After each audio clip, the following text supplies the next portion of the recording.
Olá, tudo bem? Então, primeiro eu queria me apresentar. O meu nome é Emma Flores e eu sou estudante de pedagogia, estou no terceiro semestre. E hoje eu irei expor algumas questões sobre o sistema educacional aqui no Brasil. Ao longo dos séculos, aqui no Brasil, a educação tem sofrido modificações. As leis têm sido acrescentadas, algumas leis têm sido muito boas para avançar e outras, claro, têm tido suas contradições, né? Muitos filósofos, educadores têm influenciado muito a que o sistema educacional avance aqui no Brasil, né? E bem, com isso não quer dizer que tudo é perfeito, né? Certamente, hoje em dia ainda sofremos desigualdade nas nossas escolas e bem, nós notamos e percebemos, né, nas escolas estaduais, municipais, dependendo também de onde em que estado se ubica, né, a escola, sofre muita desigualdade na prática, né? Embora as leis nos garantam uma educação igual, né? Na prática isso não acontece, né? E certamente o próprio planejamento das escolas, muitos professores, eles não têm o entendimento, né, de que tudo, de tratar o ensino como um todo, né, como um todo. Bem, alguns professores, eles têm o conceito de que, de apenas seguir um roteiro. Algumas escolas são assim, vamos dizer, escolas clássicas, né, que levam o ensino apenas e o planejamento, a estrutura, a estratégia de todo o ano, né, é, é, a simplesmente seguir padrões que faz muito tempo a gente já não usa mais, né? Como, por exemplo, apenas seguir a imagem de uma sala de aula onde o professor apenas ele dita uma aula, ele dá uma aula que vem de um livro, onde o aluno não participa, onde ele não colabora. Então, isso é uma sala de aula muito engessada, né? Então, hoje em dia nós vemos, né, como tem tido tantas mudanças, onde o aluno participa, né? E onde o professor e o corpo pedagógico em si trabalha se organiza, se planeja, para que dentro da sala de aula seja a prática pedagógica seja um pouco mais humanizada, né? Não apenas seguir um roteiro que se estabelece para o ano todo, para todas as salas, mas em conjunto atuar como um corpo em si, né? Como uma organização orgânica, né? Hoje cada docente, aluno é participante desse viver educacional, vamos dizer assim. Hoje o aluno tem à disposição a internet e isso é um apoio muito grande também para nossos professores. Se nós ficarmos na ideia ainda de que o aluno tem que ouvir o que a gente fala e não entendemos que nós mesmos também aprendemos com os nossos alunos, assim como disse um autor, né, aprender a aprender. Né? Hoje em dia os educadores, os docentes, eles têm que renovar o seu entendimento, né, a mentalidade de que ele não é mais o que domina, o único capaz de nutrir a sala de aula com conhecimento, né? Mas que o aluno também tem conhecimento para transmitir, para devolver para o próprio docente, né?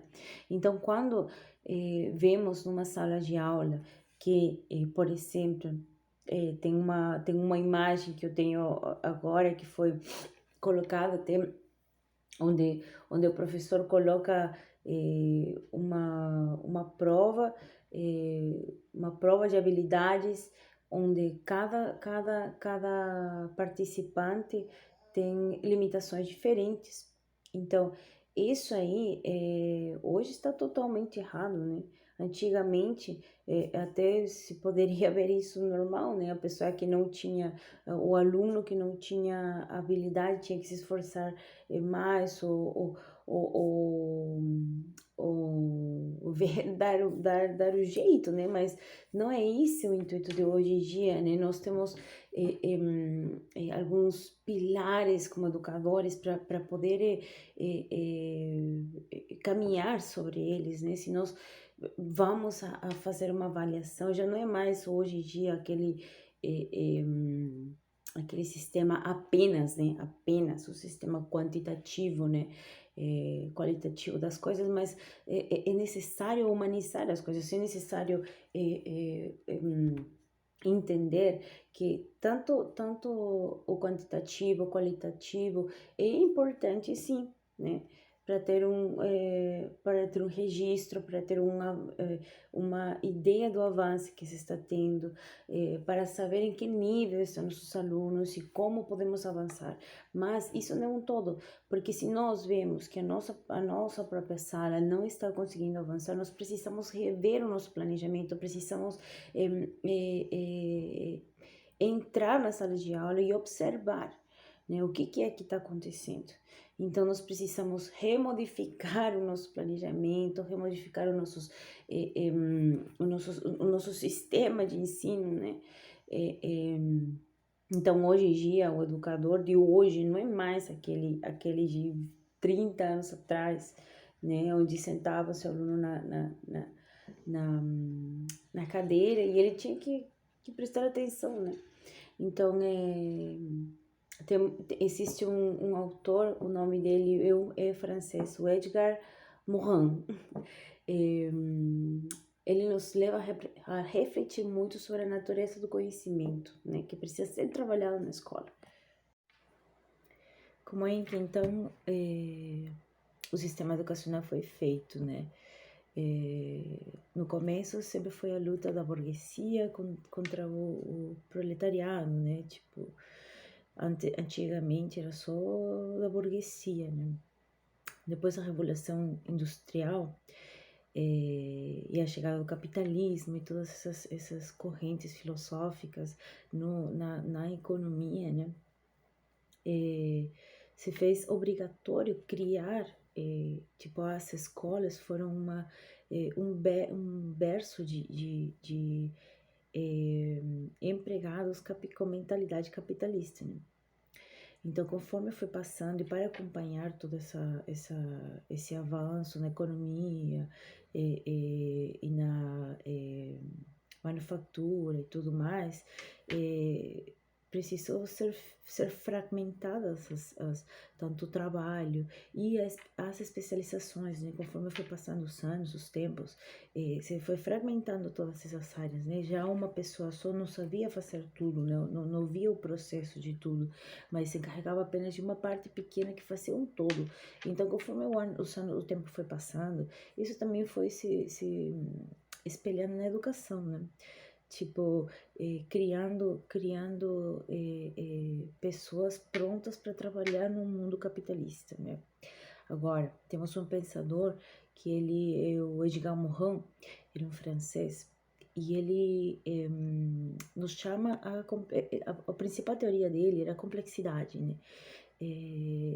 Que o todo era mais e era menos que as partes. Tipo, não é que o todo era o mais importante, mas em momentos as partes também ocupavam um momento de protagonismo, né? Então não podíamos separar uma coisa da outra. Então, nesse processo educacional, no planejamento pedagógico, nas políticas filosóficas de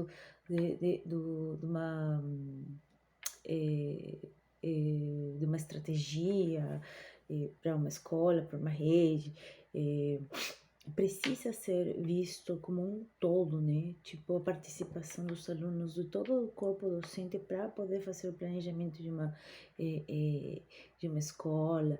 Isso é muito importante, né? Não é mais apenas um tipo eh, de ensino ou uma maneira de ensinar, né? O docente, o professor hoje, ele precisa, primeiro, hoje em dia, uma solução para aquelas escolas formais, vamos dizer assim, uma solução quase obrigatória para eles é realmente reformular suas ideias, né? Sobre a complexidade da própria vida, né? E ir além, não pensar que o conhecimento está apenas dentro de uma caixinha fechada, mas que ela vai além, que ela precisa mesmo fazer sentido para o aluno, né? Então, informação hoje eles têm com muita facilidade, né? Então, o que nós precisamos realmente renovar essas ideias, de valorizar aquilo no momento certo, né? As partes e o todo, né? Então, e isso aí também é um conselho muito específico, né? Também para mim, quando eu for atuar como docente, né? Numa escola, numa creche. Então, acredito que o Edgar Morin nos traz uma riqueza para nós poder olhar além apenas do conhecimento como uma informação, né? Mas que ela precisa ser vivenciada para ela poder gerar algo além que apenas informação, né? Então, um livro não transcende se ela não é lido, né? Então, é justamente quando a gente lê o livro é que ele cobra a vida. Então, se o livro não é lido, apenas ele carrega letras. Então, é exatamente no ser humano o conhecimento. Quando a gente apenas transmite informação e ela não se vivifica em nós, esse conhecimento morre ali, né? Então, para ele ir além, a gente precisa utilizar e fazer uso de todas as partes, né? Então, eu espero que tenha sido de uma informação, uma reflexão, um desenvolvimento que possa ter enriquecido vocês, né? Também, não apenas como